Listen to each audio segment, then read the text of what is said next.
الذي في كل سير وفي سفر هماني هلا ماهن ما الأبس والسفر صلاة الذي في كل سير وفي سفر هماني هلا ماهن ما الأبس والسفر. بسم الله الرحمن الرحيم وصلى الله تعالى على سيدنا ومولانا محمد وعلى آله وصحبه وقديمه وأمته وسلم تسليما. السلام عليكم ورحمة الله تعالى وبركاته. bokki jullit yi ñu ngi leen di nuyu di leen ziyaara. ñu dëkk tuuti rek ci fàttale njariñul ziyaara ay xubuur te mooy ay bàmmeel. bu demee ci majmuatul kubra bi nga xam ni ci lan dajale yenn ci tont yi sëriñ bi daan tont muy lettre yi ñu ko daan bind ak yenn ci ndénkaan yi mu daan def ak yenn ci ubbee yi mu daan def, yàlla na yàlla dolli ko ngërëm. yàlla mi aji des tey aji jiitu goo xam ne nag amul fu mu tàmbalee, des goo xam ne amul fu mu yem. wax na ni woroom xam-xami dëppoo nañ ci ngëneel lu nekk ci ziyaare ay xabru, rawatina xabruy gaayu baax yi. ngëneel ak njariñ yoo xam ni dana ko def ci xolub aji ziyaara ji, rawatina bu fekkente ne ni kay ziyaare ji xol ba dafa wow, njariñ la day gën a gaaw, ndax lan dana jàjj xol ba. yonent bi sallallahu alayhi wa sallam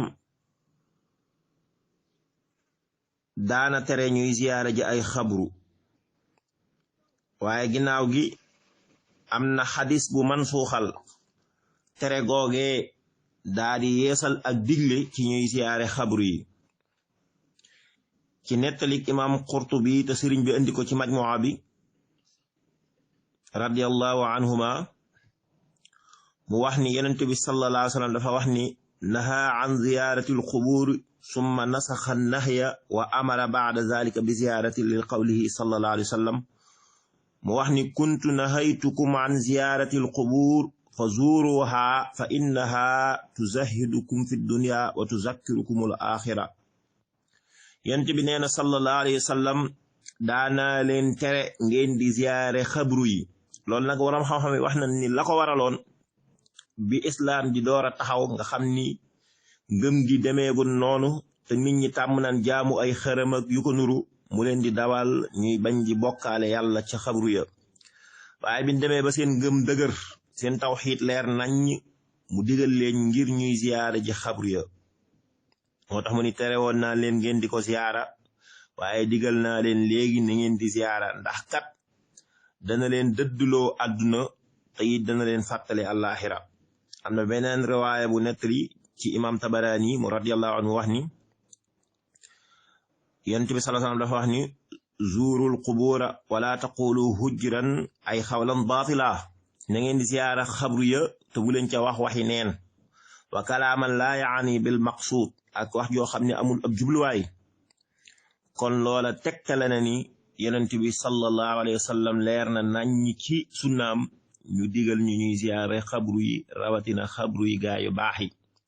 ndax Cheikhul Xadim radiyallahu anhu wax na ni bokk na ci barab yi nga xam ne dees na ca nangoo ñaan muy xabru yi yonent yi ak ñi nga xam ne ay salaxu saalif lan, mooy way baax yi nga xam ne way dawlu lan.